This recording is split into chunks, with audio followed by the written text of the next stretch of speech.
The jackhammer's roar echoed through Maple Street as concrete chunks crashed into the dumpster. Karen Hendricks stood frozen on her pristine lawn, watching her neighbor Marcus destroy the very pool she'd fought so hard to eliminate. But as the last piece of azure blue tile disappeared forever, Karen realized she'd made a catastrophic mistake. The pool wasn't just Marcus's private retreat, it was the neighborhood's lifeline. And now, as emergency sirens wailed in the distance and her own house began to flood, Karen understood that some victories come with a price too terrible to pay. Marcus Rivera wiped the sweat from his brow as he surveyed the destruction in his backyard. The pool that had been his sanctuary for 15 years lay in ruins, reduced to a gaping wound in the earth, surrounded by mountains of broken concrete and twisted metal. The jackhammer sat silent beside him, its work finally complete. "You satisfied?" "Now, Karen," he muttered, not caring that his voice carried across the fence to where his neighbor stood, watching from her kitchen window. The demolition had taken 3 days. 3 days of relentless noise, dust, and the systematic destruction of something beautiful. Marcus had built that pool with his own hands when he first moved to Maple Street, back when his wife Sophia was still alive and their daughter Alina was just learning to swim. Now both were gone, Sophia to cancer 2 years ago, Alina to college on the other coast, and the pool had become his last connection to happier times. But Karen Hendricks had other plans. The knock on his front door came at exactly 6 p.m. as Marcus was hosing down the concrete dust from his arms. Karen stood on his porch, her silver hair pulled back in its usual severe bun, clutching a manila folder against her chest like armor. "Marcus, we need to talk." He didn't invite her in. They'd been neighbors for over a decade, but they'd never been friends. Karen was the type who measured her grass with a ruler and called code enforcement. If someone's garbage can was out too early, she ran the homeowners association with the efficiency of a military operation and the compassion of a tax collector. "What is it now, Karen?" "The pool." She opened the folder, revealing a stack of official-looking documents. "I've filed a complaint with the city. It's a safety hazard." Marcus felt his jaw tighten. "How is my pool a safety hazard?" "The fence is only 5 feet high. City code requires 6 feet for any pool deeper than 4 feet. Yours is 8 feet at the deep end." Karen's voice carried the satisfaction of someone who'd done her homework. "I've also documented 17 separate instances of noise violations. During your so-called pool parties, those weren't parties. That was my family. The Hendersons' baby hasn't slept through the night in months because of the noise. Mrs. Patterson's rheumatoid arthritis is aggravated by the humidity from your pool. And don't get me started on the property value impact." Marcus stared at her, feeling something cold settle in his stomach. "You want me to raise the fence? I want you to remove the pool entirely." Karen's pale blue eyes held no mercy. "I've already submitted the motion to the HOA board. We're voting Tuesday night. You can't be serious. Dead serious. This is a family neighborhood, Marcus, not some resort." She glanced past him toward the backyard, where the pool's surface reflected the setting sun like a mirror. "Besides, it's not like you even use it anymore. When's the last time you had people over? When's the last time you even swam in it?" The question hit him like a physical blow. She was right, he hadn't used the pool in months. But that wasn't the point. The pool wasn't just about swimming. It was about the memory of Elena's first successful dive. About the lazy Sunday afternoons when Sophia would float on her back, eyes closed, completely at peace. It was about possibility, about the life he'd built and lost and was trying to rebuild. "I'm not removing my pool." "Then you'll be in violation of HOA regulations. The fines start at $500 and double every week until compliance." Karen closed the folder with a snap. "I've already spoken to the other board members. The vote is just a formality." Marcus watched her walk away, her sensible shoes clicking against the sidewalk with metronomic precision. He stood in his doorway long after she'd disappeared into her house, staring at the neat row of homes that had once felt like a community, but now felt like a prison. The HOA meeting was held in the community center, a beige building that smelled of industrial carpet and broken dreams. Marcus arrived early, hoping to catch some of the board members before the formal proceedings began. He found Tom Patterson, watering the plants in the lobby. "Tom, thank God. Tell me you're not seriously considering this." Tom looked up from his watering can. his weathered face apologetic. "I'm sorry, Marcus, I really am. But Karen's got a point about the codes. So I'll raise the fence. That's a weekend project. It's not just the fence anymore." Tom set down the watering can and lowered his voice. "She's got documentation going back 3 years. Noise complaints, safety violations, even something about improper drainage affecting the water table. That's insane. The pool was professionally installed. I know, but Karen's done her research. She's got the city inspector coming out next week. If they find violations, it's not just HOA fines anymore. It's municipal code enforcement." Marcus felt the walls closing in. "What about the others? Sandra? Mike?" "Sandra's abstaining. Says she doesn't want to get involved in neighbor disputes." Mike, ... double quotes. Tom shrugged. "Mike's going through a divorce. His wife's lawyer is advising him to stay out of anything that might be seen as hostile to community standards. So it's just me against Karen. It's not personal, Marcus. It's just business."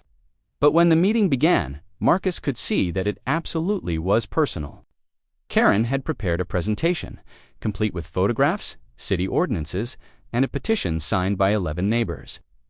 She stood at the front of the room like a prosecutor, delivering a closing argument, her voice steady and professional as she outlined her case. "The pool in question has been a source of ongoing community disruption," she began, clicking through slides on her laptop. "Noise levels consistently exceed acceptable limits. The inadequate fencing poses a liability risk. To the entire association, property values in the immediate area have declined by an average of 4% since the pool's installation." Marcus raised his hand. "Where exactly did you get that statistic?" "Municipal assessment records. I've cross-referenced sale prices with proximity to the pool." Karen didn't miss a beat. "The data is quite clear. That's correlation, not causation. Property values have been declining everywhere because of the recession. Nevertheless, the pattern is unmistakable." Karen advanced to the next slide, which showed a photograph of Marcus's backyard taken from her second-floor window. The pool itself is poorly maintained. As you can see, the surface is covered with leaves and debris. Marcus felt heat rise. In his cheeks, the photo had been taken 3 weeks ago during the worst of his depression following Elena's departure for college. He'd let things slide, stopped skimming the pool, stopped caring about much of anything. Temporary maintenance issues don't justify. This is about community standards. Karen's voice cut through his protest. "We all chose to live here because of the quality of life, the attention to detail, the commitment to maintaining property values. One person's negligence affects everyone." The vote was 4-1, with Sandra abstaining as predicted. Marcus sat in stunned silence as the board members filed out, avoiding his eyes. Karen was the last to leave, stopping at his table with what might have been meant as a sympathetic expression. "I'm sorry it came to this," she said, "but sometimes tough decisions have to be made for the greater good." Marcus looked up at her, seeing something in her face that hadn't been there before. Satisfaction? Yes, but also something else.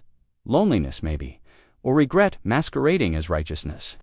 "You know what the funny thing is, Karen?" he said quietly. "I was going to invite you to the neighborhood barbecue next month. Sophia always said you looked lonely, that maybe you just needed someone to reach out." For a moment, Karen's carefully constructed facade cracked. Her eyes softened, and she looked almost vulnerable. But then the mask slipped back into place. "Rules are rules, Marcus. Personal feelings can't enter into it." The demolition crew arrived the following Monday. Marcus had considered fighting the decision, hiring a lawyer, dragging the process out in court. But he was tired of fighting, tired of being the neighborhood pariah, tired of maintaining a pool that only reminded him of everything he'd lost. He stood in his kitchen, watching through the window as the workers set up their equipment. The pool had been drained over the weekend, leaving behind a stark concrete shell that somehow looked obscene in the morning light. 15 years of memories, reduced to an empty hole in the ground.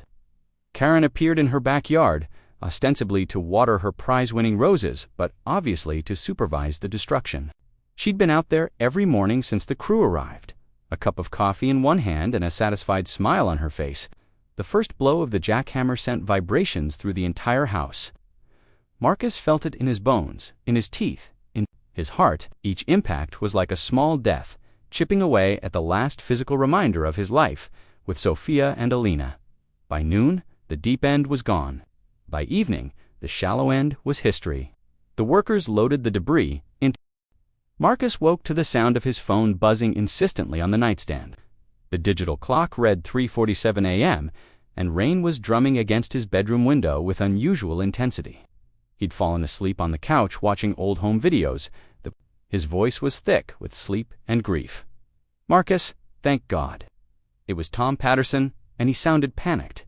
"You need to get down to Riverside Park." Now, Marcus sat up, instantly alert. "What's wrong?" "The city engineer says your pool might have been the only thing holding back the water table in our section." The phone slipped from Marcus's hand, clattering to the floor. Through his bedroom window, he could see streetlights reflecting off standing water in the road. The rain that had seemed merely heavy was now a deluge. The water was already ankle-deep in his driveway, flowing in sheets across the pavement. His neighbors' yards were disappearing under the advancing flood, and in the distance he could see the red and blue lights of emergency vehicles. Marcus waded through the rising water toward the commotion at the end of the street. The scene was chaos: fire trucks, police cars, a raging torrent swollen beyond recognition. Marcus Tom Patterson waded over, his face grim. "The city engineer's here. He wants to talk to you." The engineer was a young woman named Dr. Sarah Chen, her hard hat askew and her clipboard protected by a plastic cover. She looked at Marcus with the expression of someone delivering terrible news. "Are you the homeowner who just removed the pool at 847 Maple Street?" "Yes, but I don't understand. Your pool was built into a natural depression that's been acting as a retention basin for the past 15 years. The concrete and surrounding drainage system were diverting groundwater flow during heavy rains. Without that barrier," she gestured toward the flooded street, where water was now knee-deep and rising. "The water table underneath your neighborhood has been destabilized." "Are you saying the pool was preventing this?" "I'm saying your pool was part of a complex drainage system that your HOA inadvertently destroyed." Dr. Chen's voice was professionally neutral, but Marcus caught the undertone of criticism. "Did anyone consult with the city engineering department before ordering the removal?" "No, it was an HOA decision." A neighbor complained about code violations. Dr. Chen made a note on her soggy clipboard. "Instead, you've created a hydrological disaster that's going to affect homes." As if to emphasize her point, the water level surged higher. Marcus watched in horror as it reached the bottom of his front steps. Across the street, the Hendersons were carrying their baby in a suitcase toward their car. The water now halfway up their driveway. "Can it be fixed?" "Eventually, but not tonight. Maybe not for weeks." Dr. Chen sealed her clipboard in a waterproof. "Everyone in the flood zone needs to evacuate." Marcus waded back toward his house, his mind reeling. The pool hadn't just been a memorial to his lost family, had been protecting the entire neighborhood. And Karen, in her righteous crusade for order and compliance, had destroyed the very thing that kept their community safe. He was throwing essentials into a duffel bag when he heard the banging on his front door. Karen stood on his porch, soaked to the skin, her usually perfect hair hanging in wet strands around her face. Her eyes were wild with panic. "Marcus, you have to do something." "Do something like what, Karen?" "Build a new pool in the middle of a flood. My basement's filling up with water. My foundation's cracking. The whole neighborhood's going underwater." She stopped, the words catching in her throat. The admission came out as a whisper. "I did this. I made this happen." For the first time since he'd known her, Karen Hendricks looked vulnerable. The ironclad certainty that had defined her for so long was crumbling, leaving behind a frightened woman who'd just realized the scope of her mistake. "The engineer says the pool was preventing this," Marcus said quietly, "that it was part of the drainage system." "I know, I heard." Karen's voice was barely audible over the storm. "You thought you were winning." The words hung between them like an accusation. Karen flinched as if he'd struck her. But she didn't deny it. "What do I do?" she asked. "How do I fix this?" Marcus looked at his neighbor, looked at her for the first time.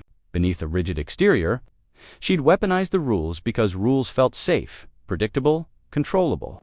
But nature didn't follow HOA regulations. Right now, we just have to deal with what's coming. "Karen, you need to get out now. The water's rising fast, and they're saying the storm's going to get worse before it gets better." They evacuated together, an unlikely trio wading through the flooded streets toward higher ground. The community center, the same building where Karen had orchestrated the pool's destruction, had been converted into an emergency shelter. Red Cross volunteers were setting up cots and distributing blankets to displaced residents. Marcus found himself sitting next to the Hendersons, her eyes red-rimmed from tears and lack of sleep. "I'm sorry about your babies." "Sleep problems," Marcus said quietly. "If I'd known the pool was keeping you awake, ... Mrs. Henderson looked at him with confusion. "What pool problems?" "Emma's been teething. That's why she's been crying at night," but Karen said. "The noise violations." "What noise violations?" Mrs. Henderson shifted her baby to her other arm. "Marcus, you've been the quietest neighbor we've ever had, especially since she trailed off, not wanting to mention Sophia's death.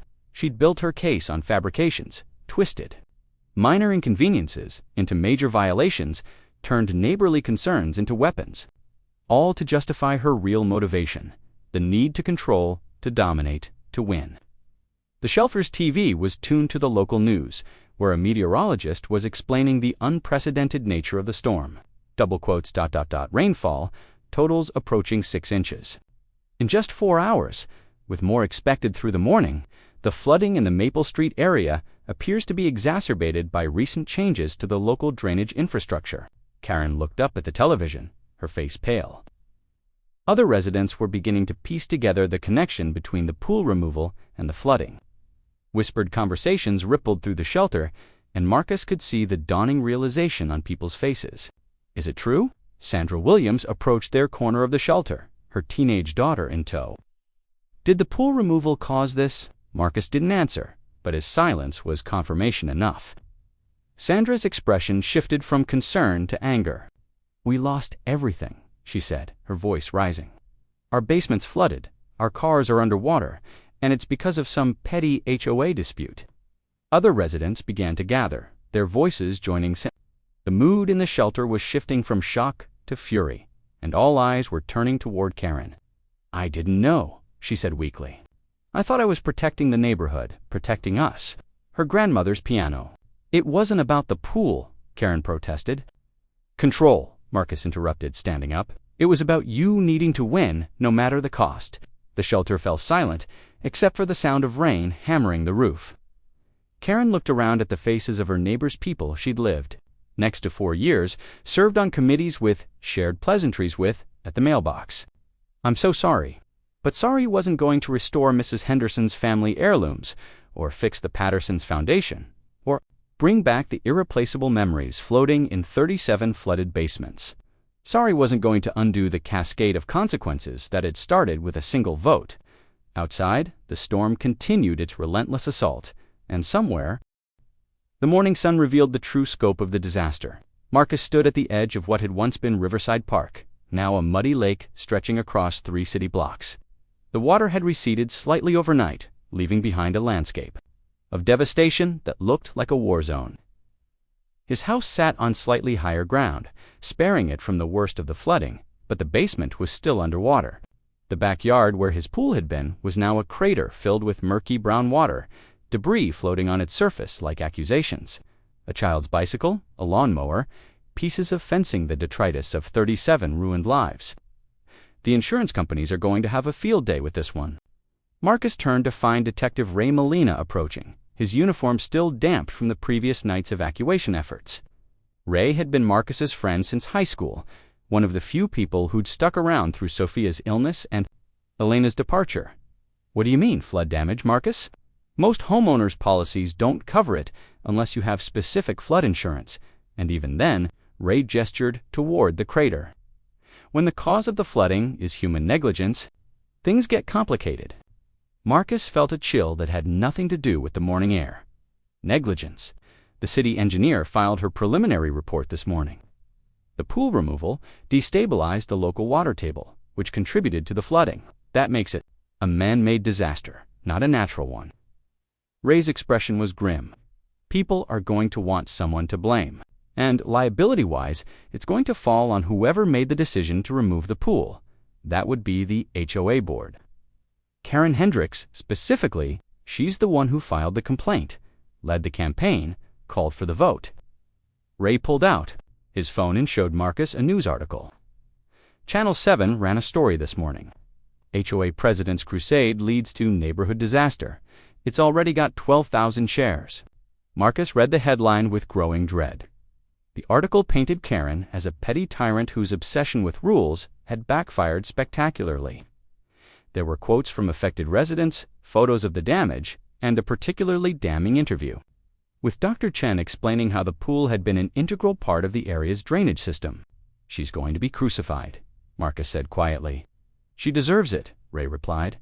37 families, Marcus.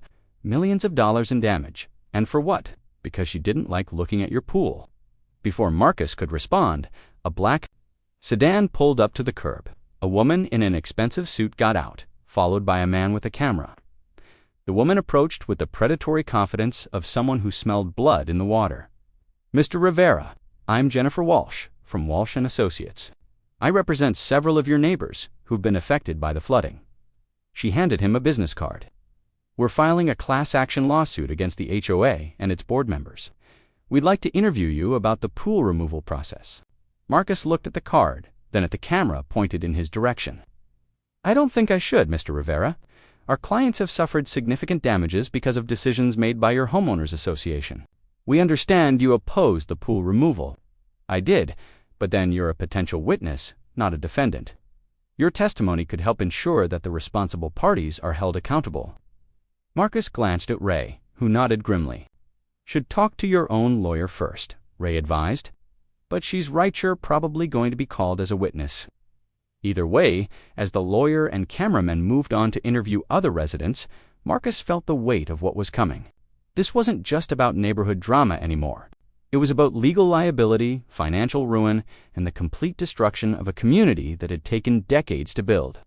He found Karen an hour later, standing in her driveway, staring at her flooded basement. The water had receded enough to reveal the extent of the damage-ruined furniture, destroyed electronics, and boxes of waterlogged memories floating in the murky pool that her basement had become. "How bad is it?" he asked. Karen didn't look at him. "Everything. My photo albums. My mother's china. My father's war medals. 40 years of my life, gone." Her voice was hollow. The water came up through the floor drains. "I never even knew I had floor drains. Karen, there are lawyers I know." She held up her phone, showing him a dozen missed calls. Reporters, lawyers, insurance adjusters, they all want to talk to the woman who destroyed the neighborhood. "You didn't know this would happen, didn't I?" Karen finally looked at him, and Marcus was shocked by what he saw. The rigid, controlling woman he'd known for a decade was gone, replaced by someone who looked broken. "I did everything I could to get rid of that pool. I researched every possible violation, filed every complaint I could think of. I wanted it gone, and I didn't care what it took. But you couldn't have known about the drainage. I could have asked." Karen's voice cracked. "I could have consulted with the city, hired an engineer, done proper research. But I didn't want to risk someone telling me no. I wanted to win, Marcus. I wanted to prove that I was right and you were wrong, and I didn't care about anything else." The admission hung in the air between them like a confession. Marcus realized that this was the first time Karen had been completely honest with him, or maybe with herself. "The lawyers are saying I'm personally liable," she continued. "That because I led the campaign, filed the complaints, called for the vote, I bear individual responsibility for the consequences." "What does that mean?" "It means they can come after my assets, my house, my retirement savings, everything." Karen laughed bitterly. "Do you know what's funny? I've been so careful my whole life. I followed every rule, dotted every I, crossed every T. I thought that would protect me. I thought being right was the same as being safe." A car pulled up behind them, and Sandra Williams got out, her face flushed with anger. She marched up to Karen with the determined stride of someone who'd finally found a target for her rage. "You," she said, pointing at Karen, "you did this. You destroyed our neighborhood because you couldn't stand seeing someone else happy. Sandra, please don't you dare." Sandra's voice was shaking. "My daughter's college fund was in a CD in my safe deposit box. The bank's basement flooded. 20 years of savings gone. And for what? Because you didn't like the sound of splashing water." More neighbors began to gather, drawn by the sound of raised voices. Mrs. Patterson, The Hendersons, Mike Foster, all of them, looking at Karen with expressions ranging from anger to disgust. "I'm sorry," Karen said weakly. "I'm so sorry." "Sorry doesn't fix my foundation," Mike Foster snapped. "Sorry doesn't replace my wife's piano. Sorry doesn't give us back our homes." "I'll pay for the damages," Karen said desperately. "I'll find a way to make this right." "With what money?" Sandra laughed harshly. "You're about to lose everything you own." The lawyers made that very clear. Marcus watched the confrontation with growing unease. He'd wanted Karen to face consequences for her actions, but this felt like something darker, a mob mentality taking hold, the community's pain and anger focusing on a single target. "That's enough," he said quietly. The group turned to look at him, surprised by his intervention. "She made a mistake," Marcus continued. "A terrible mistake with devastating consequences. But destroying her isn't going to fix our houses or bring back what we've lost. Are you defending her?" Sandra's voice was incredulous. "After what she did to you, I'm not defending her actions. I'm saying that revenge isn't going to solve anything." Marcus looked at Karen, who was staring at him with something like gratitude. "We need to focus on recovery, on rebuilding, not on making more enemies." The crowd began to disperse, but the damage was done. Karen's isolation was complete now, gone from neighborhood leader to pariah overnight, and there was no coming back from that. As the others walked away, Karen remained in her driveway, looking lost and defeated. Marcus almost left too, but something made him stay. "Why?" she asked. "Why did you defend me?" "Because I know what it's like to lose everything," he said simply, "and because someone has to be the first to choose forgiveness over revenge." Karen's eyes filled with tears. "I destroyed your pool. I destroyed your memories. The pool was just concrete and water. The memories are still here." Marcus tapped his chest. "You can't flood those." They stood in silence for a moment, to people who'd been enemies finding common ground in their shared loss. Then Karen's phone buzzed with another call, demand for answers she didn't have. "I have to go," she said. "The lawyers want to prep me for depositions." As she walked toward her ruined house, Marcus called after her, "Karen, whatever happens with the lawsuits, with the insurance, we'll find a way through this." She paused at her front door, looking back at him with an expression he couldn't quite read. "Will we?" The question lingered in the air long after she'd gone inside. Marcus looked at the crater where his pool had been, now filled with the muddy water of Karen's making. The irony wasn't lost on him. She'd gotten her wish for the pool to be gone, but in its place was something far worse. His phone buzzed with a text from Alina. "Dad, I saw the news. Are you okay? Do you need me to come home?" Marcus stared at the message, thinking about how to answer. Was he okay? His house was damaged, his neighborhood was in ruins, and his former enemy was facing financial disaster. 3 weeks later, Marcus stood in the community center that had become the unofficial headquarters for neighborhood recovery efforts, restoration services, and clusters of residents comparing notes on their claims. The transformation was remarkable. What had started as an emergency shelter had evolved into something approaching a command center. Pile of donated supplies for families still displaced. "Marcus, thank God you're here." Tom Patterson hurried over, a clipboard in one hand and a cup of coffee in the other. "We need your input on the drainage committee." "Drainage committee?" "Dr. Chen recommended we form a neighborhood task force to work with the city on long-term flood prevention. Since you're the only one who actually understood what the pool was doing, ... Tom gestured toward a table where several residents were poring over engineering diagrams. Marcus joined the group, surprised to find himself genuinely interested in the technical discussions. For the first time since Sophia's death, he felt useful, needed in a way that went beyond mere survival. The pool's removal had been a disaster, but understanding why had become the key to preventing future flooding. That could mean a series of smaller retention ponds, improved storm drains, or even a community pool designed with flood control in mind. A community pool. Sandra Williams looked up from her insurance paperwork. "After what happened, water management is about working with natural systems, not against them," Dr. Chen continued. The original pool was inadvertently perfect. Felt something stir in his chest, not quite hope, but the possibility of it. How much would something like that cost? "Significantly less than dealing with another flood," Dr. Chen replied, especially if we can get federal disaster relief funding and municipal support. The conversation was interrupted by the arrival of Jennifer Walsh, the class action attorney. "Ladies and gentlemen, I have an update on the litigation." Walsh's voice carried the theatrical weight of someone who lived for dramatic moments. "We've reached a preliminary settlement with the HOA's insurance carrier. The total payout will be $4.2 million. A murmur ran through the room, happening behind their eyes, dividing the sum by 37 families, subtracting legal fees, comparing it to their actual losses. "What about individual liability?" Mike Foster asked. "What about Karen Hendricks?" Walsh's expression hardened. "Ms. Hendricks has declared personal bankruptcy.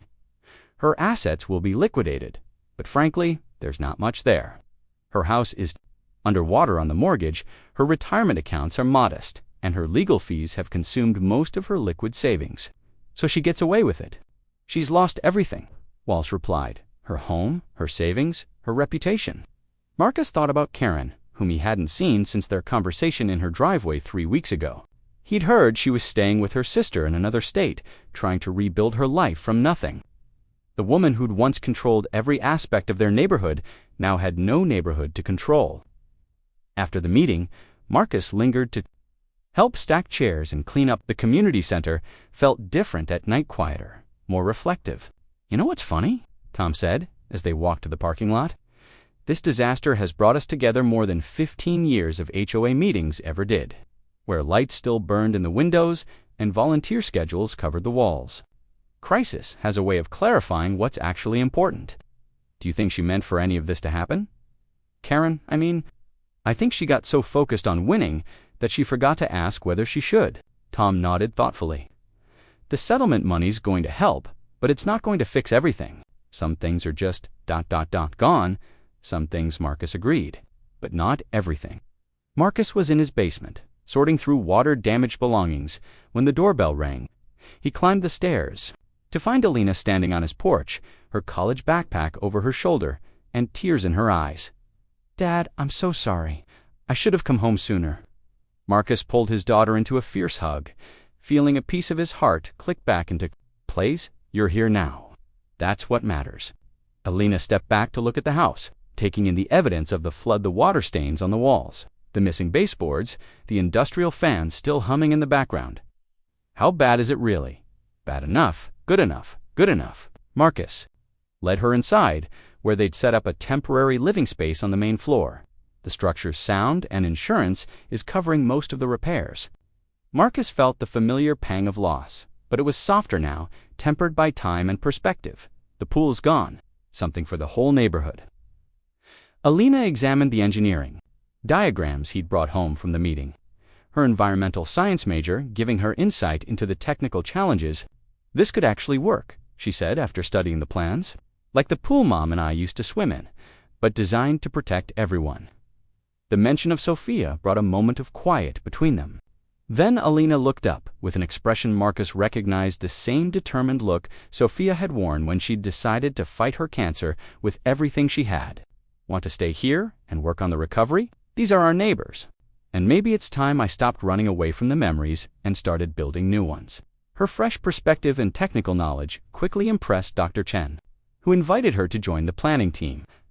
As they worked through the engineering challenges, Marcus found himself thinking about the strange path that had led them here. Karen's destructive crusade had taken away his pool, flooded his basement, and turned his neighborhood into a disaster zone.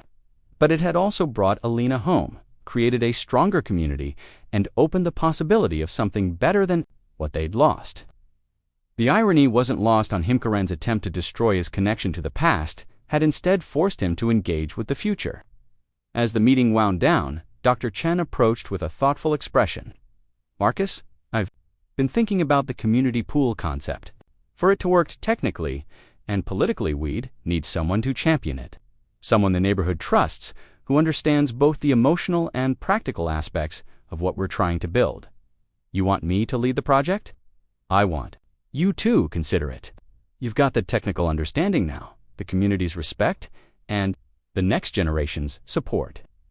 Marcus looked around the room at his neighbors, people who'd been strangers just a month ago but were now working together with shared purpose. The disaster had stripped away the petty hierarchies and artificial boundaries that had defined their community for so long. "What about Karen?" he asked quietly. Dr. Chen's expression softened. "What about her? She's lost everything because of this. If we rebuild, if we create something beautiful where her mistakes once stood, doesn't she deserve to see it?" The question surprised him, even as he asked it. But as he watched Alina collaborate with their neighbors, as he saw the community coming together around a shared vision, Marcus realized that true victory wasn't about Karen's punishment, it was about everyone's redemption. "That's up to her," Dr. Chen said, "and up to the community. Forgiveness has to be earned, but it also has to be offered." Families who lived here, Marcus studied his daughter's drawings, seeing Sophia's influence in every line. The pool Alina had designed wasn't just a replacement for what they'd lost, it was an evolution, a bridge between past and future that acknowledged both grief and hope. "I think," he said carefully, "your mother would have loved this." Alina smiled, and for the first time since Sophia's death, outside, the sun was setting over their damaged but recovering neighborhood. In